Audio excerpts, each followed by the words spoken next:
Fahad Sekau, Lomoro Edward, Walusimbi David Senoga, Sebufu Nora, Geno Florence,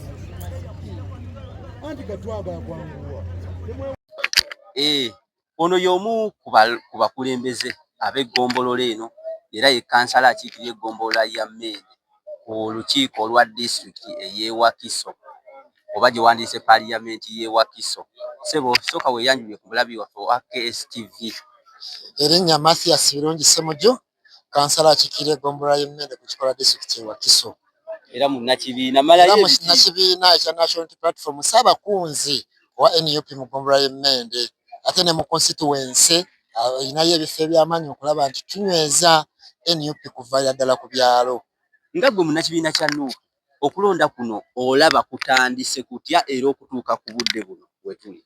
Nze bukyanga akalulu kano katandika n'omwaka n'ekisanja ekyaggwa kyensaba kiri kimu, nsaba paalamenti ya Uganda kuvaayo nakola electoral reforms. Wakati bw'otunuulira abantu engeri gye babasomamu mu register nakyennyini kikuleetera okwennyamira mu mutima kubanga by'osuubira okuva ero sibiyinza okuba nga si birungi kubanga bantu babawandisiza peeni mu kitabo, tomanyi babayongedde kuba tebayongeddeko bantu okusinziira ku bo kubanga bebawuninga electoral commission bawuninga buli kimu.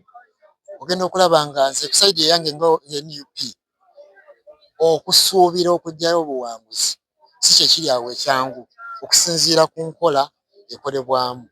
So nkubiriza nze babaka ba paalamenti okusinga omulanga twabayita era tubayita nakati tubalonda bulijjo muve mukole electoral reforms. Akalu ka chairman w'ekyalo kali crucial nnyo, president waffe asookera ddala ku kyalo kave mu mugongo.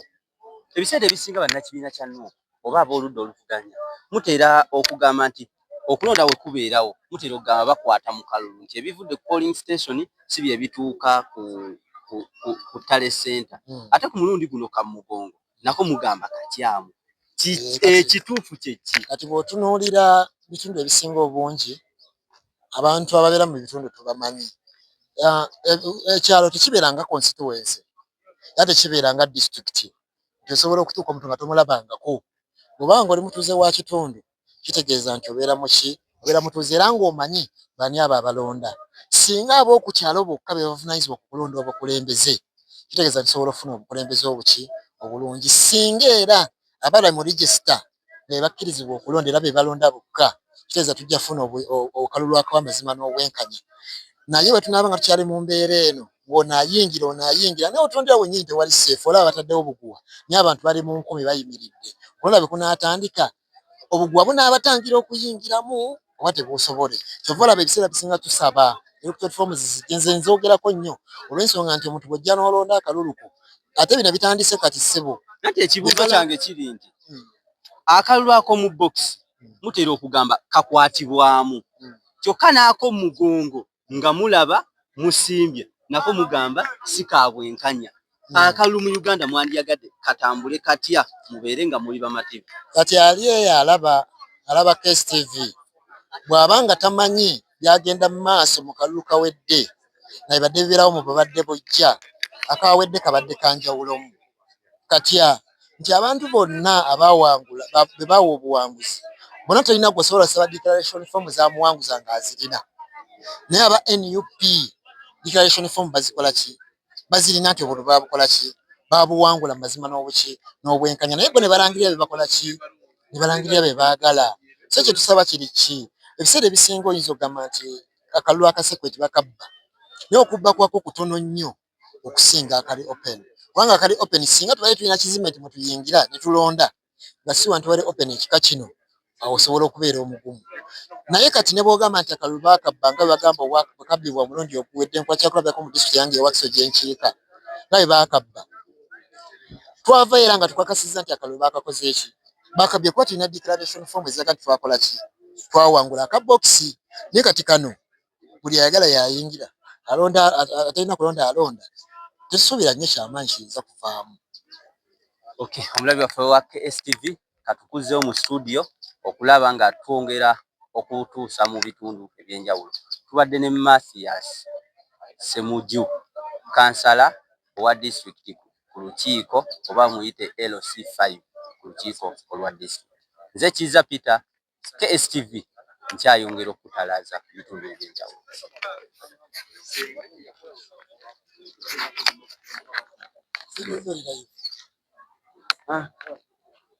Waffe owa KSTV tuli wano mu kitundu kye bayita ebbanda oba gye wandiisa amasekkati Banda Central. Banda Central eno esangibwa mu Mmende, mu ggombolola ey'Emmende byerimu ebyala 26 bye nakugambyeko wali emabegako mu disitulikiti ey'e Wakiso. W'okubamu ekifaananyi kya Mmende yeetooloolwa amagombolola okuli Masuuliita sub-county, Kakiri Town Council ne yeetooloolwa ku mukono guno Wakiso sub-county, ne tujja ne tusalagana ne Nansana municipality paka y'emu ku ggombolola ezisembayo okutuuka ku disitulikiti ey'e Luweero. Ze zimu ku ggombolola ezisembayo. Banda eyina ebyalo 2 mu Banda eyina ebyalo 4. Banda Central eyina Bukaada, eyina Banda Central yennyini, ate yo eggombolola ey'Emmende Namba eyina ebyalo 26, nga eggombolola eno efugibwa eyakawangula akalulu kano munnakibiina kya NRM Omulangira Mulondo Wilson yatwala eggombolola. Kitegeeza eggombolola eno ekulemberwa banna NRM. Wano wenyimiridde wennyini ewali ssentebe w'ekyalo kino aliko ate era ng'akomyewo munnakibiina kya NRM. Katwogereko naye asooke yeeyanjulire omulabi wa KSTV. Erinnya ssebo? Nze Edward Mbaziira, kyamano LC1 aliko ate nga nkomyewo okwesimbawo. Ekyalo kino wakikulemberera emyaka emeka? Ekyalo kino nakikulemberako ttaamu emu, naye ng'emabegako naliko sekretary ku lukiiko. Ssebo, kati okusinziira ku kulonda wano we kutandise olaba kutambula kutya? Ekiriwo ng'abantu abasoma amannya mu register tekinnaba kuba kibi, era abantu bakyali bakkakkamu, tebannabaawo bujagalalo bwonna. Oli munnakibiina kya NRM, nga gwe munna NRM mweteeseteese mutya mu kalulu kano era mwakola mutya mu kalulu akawedde ekikuwa ekifaananyi ku kano akalulu ke mugenda mu lwaleero? Akalulu kano nga kinnaba kuddamu kibuuzo ekyo butereevu, kyemaze okulaba ku musingi guno ogw'okulonda obukiiko bw'ebyalo. Abantu bagoberedde nnyo ebibiina era abantu bagoberedde obusobozi bw'omuntu. Kati nga ffe ababaddeko enkola yaffe gye tuba tukolamu okuweereza emirimu kyekigenda okuzza mu buvunaanyizibwa buno. Naye wabula kyoyo nga pate ebifo ebisinga ebiwangudde mu ggombolola, kano kwe tuvuddeko ak'abakyala guno omuluka gwonna yaguzingako yaguwangula. Etwoleko obuwanguzi bwange wano we tugenda. Ssebo, olowooza kiki ku mulundi guno banna NRM okubeera ng'ebifo ebisinga mu biwangudde ng'ate akalulu kabadde kamugongo? Abantu batunuulira obusobozi, tebakyatunuulira bibiina nga bwekyogedde, ate n'okulaba ekigenda mu maaso, ate n'okulaba enkola ya gavumenti nga ebadde etambula. Gavumenti bw'egaba PDM tesosola, n'ab'opozisoni yeegaba bugabi buli omu emuwa, abantu bagenze balaba ekitangaala. Kusaba ki kuwandiwadde mu bannayuganda naddala mu kalulu kano ak'okulonda nga ka ku mugongo, kubanga abangi bagamba kagenda alekawo enjawukana mu bantu, bw'okiraba otya? Akalulu kano nze guno omulundi gwa kubiri nga nzija okwesimbawo nga bansimba mu mugongo, era omuntu asalawo n'alonda omuntu we, tewali enjawukana zigenda kujja. N'enteekateeka ey'okukuuma ebitundu, okubireetamu emirembe n'enkulaakulana ebijja kubeerawo era bimale biggweewo. Ekyalo kirina okuba akakikulembera, omuluka gulina okuba akagukulembera, disitulikiti erina okuba akagikulembera n'eggwanga. N'olwekyo Katonda yasazeeko omuntu agenda okukulembera ekitundu kino era ajjamuwa obukuumi.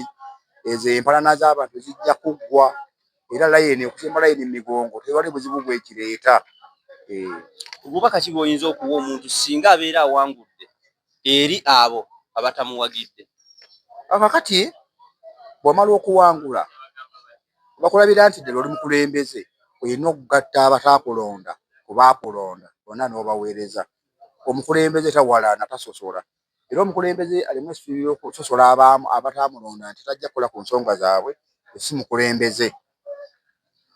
Wabula nze kye nnina eri gavumenti gavumenti eno eriko ya NRM nange mwene nakyekubiira gavumenti eno LCs bonna we ziri tekitutte nga nsonga kubanga bw'olabanga buli mwezi esobola omutwalo gumu buli mwezi omutwalo gumu naye n'osanga ekkutya n'ekkutya za ssente nga ziri ewa mongi omuntu omu azekkatidde naye ng'ate siika n'abalala bazirina lwaki LC wano kyamaani omusasula omutwalo gumu bw'ataba wa mutima nnyo kyekyoleetera okukemebwa okukola ebintu ebitali birungi omutwalo gumu ewa sipiika wa paalamenti osangayo konteyina za ssente ezijjudde awo waliwo obuzibu eri gavumenti eno newakubadde mwezijidde oyogeddeko nti mufuna omutwalo gumu naye tulaba mu kalulu kano ng'osanga ssentebe omu nga ssente z'ataddemu nnyingi apangisiza emmotoka zi open roof atambudde mukataddemu ebbugumu n'okusinga akalulu kaba MP kiki kye mubala kutunda byalo kiki kye mubala nazzi kuno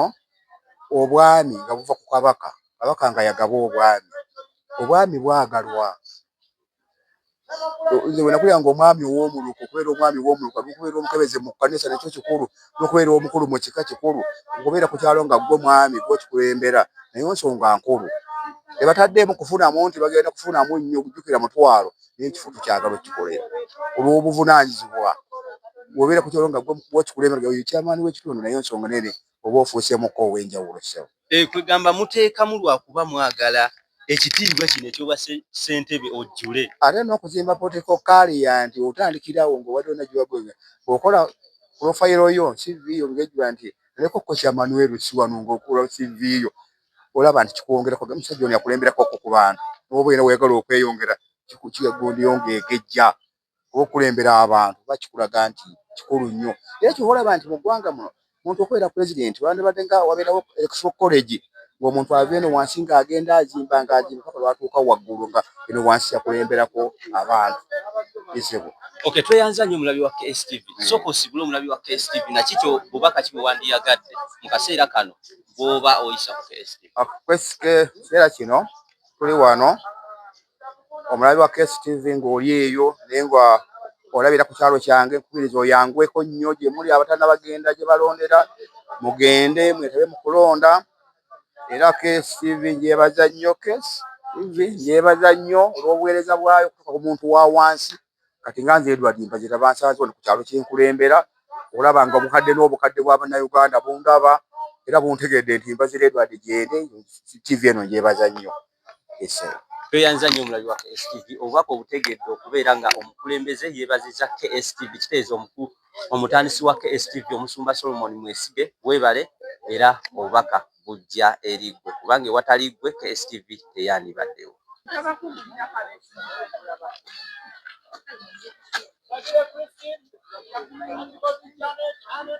kyali ku kyalo wano ekya Banda Central era bwennyimiridde wano ndi munne munnanuupu omu ku bavuganya ku ntebe eno ekifo kino bakivuganyako abantu babiri ewali Mbaziira yennyini aliko awamu n'ono munnakibiina kya Nuupu mu kaseera kano sooka obuuze ku mulabi wa KSTV abalabi ba KSTV balamusizaako mubeera ojjuna gye mutuusaako engalo tuli wano mu kulonda kw'akalu k'abassente b'ebyalo era ekyalo kye tuliko Banda Central erinnya Kayongo Lawrence era yeesimbyewo ku tiketi ya Nuupu okusinziira ku ggwe nga Kayongo era mu nnakibiina kya National Unity Platform olaba bitambula bityo okuva ebyatandikidde ku makya okutuuka essaawa eno n'ebyo ebyeba byabaddewo mu budde obw'ekiro olwaleero embeera tenaba kutambula bulungi olw'ensonga nti bano abalonzi bali mu 826 abantu bajja musoole olwaleero wentunula abali mu layini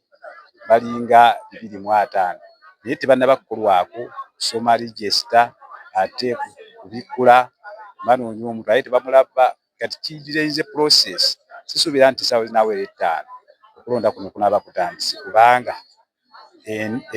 empa y'akakonge kano mukagenda okulonderako si nnungi ate akakonge ako kangu kakucupula kubanga wano wentuuse wano bagambye lwaki akakonge ako mugaba nti musayiningako emabega kubanga oli asobola okuva eri ne bamuwa obukonge ne muyingiramu abalala era wetunuya situation eri wano n'abatali mu register abasobola okulonda. Kati nga mwe banna ku mulundi guno akalulu kano ka kyalo naye nga mukataddemu ssente nnyingi obuzibu buliwa ki kye mugoba olwaleero mu Central wano abantu akantu bakataddemu ssente suubira nti mu byalo ewalala abantu bataddemu nnyo ssente naye wano obuzibu bwe tulina buli ku kigambo kya kutunda pooti kuba omuntu watunda pooti yawano yalinnya 5 ku 100 eri mu bukadde 5 kiba kitegeeza ssente bwe kyaba muwaayo akakadde nga talina we yalinye aba akola ate abasinga obungi ofiisi zaabwe naddala baddeko zibadde za mbikapu ng'akola yekka. Wegamba okuteekamu ssente mulina kye mubala? Abamu kati nga nze nze kuweereza bantu naye abasinga obungi baba batunidde ka ssente kali kati tukubayitanga 10% niwakubadde bakajjawo ssente za kutegerekana. Omulabi wa KSTV yandiyagadde omumanya nga ggwe omu ku bavuganya akalulu kano ak'oku mugongo ki ky'oyinza okwogera? Akalulu kano ak'oku mugongo kabi nnyo nnyo nnyo era kasiga obukyayi eri abalonzi. Bajjukira oli ayinza okubayagala Kayongo Lawrence kyokka nembazira naye ng'amwagala ekibaamu tagenda kujja. Kati nga nze bwe ndaba agenze eri n'asimba eri naye ng'ate muntu wange nnyo nja kufuna ekintu ekibi ennyo ku mutima oba oli mba mpiseemu nneme kumuweereza bulungi services olwakiri saate we kabeerako ekyama ebina tesobola kukola kubaawo. Okay, sibula ku mulabi wa KSTV naki kye wandiyagadde kikyusibwemu oba kiterezebwe mu nkola eyo? Abalabi ba KTV ndi musanyufu nnyo nga bwe bagambye amanya Kayongo Lawrence ekyensaba Electoral Commission ne ba Paalamenti baffe enkola eno ey'okulonda nga kwa mugongo ekugjewo olwaleero singa twabadde tujja nga butiikizi kuba tulabiri ffekka singa tutambula naye ffenna tuli stranded, abakubi bali stranded, akalulu kabeere kakyama kuba ne mu primary eyinza ndi musomesa tetukyalina bululu obwo bwakusimba mugongo akalulu kabeera kakyama ate kyangu nnyo ate oyinza okwekanga ne ssente gavumenti zekozesezza era ze zimu n'ezo ze tugenda okukozesa wano. Okay, omulabi waffe wa KSTV tukyagenda maaso okukutambuza ebitundu ebyenjawulo era ku mulundi guno twagala tubeeko abantu ab'enjawulo abazze bo okukuba akalulu bo babiraba batya bitambula bitya tweyanza nnyo tweyanzege tweyongere okugenda.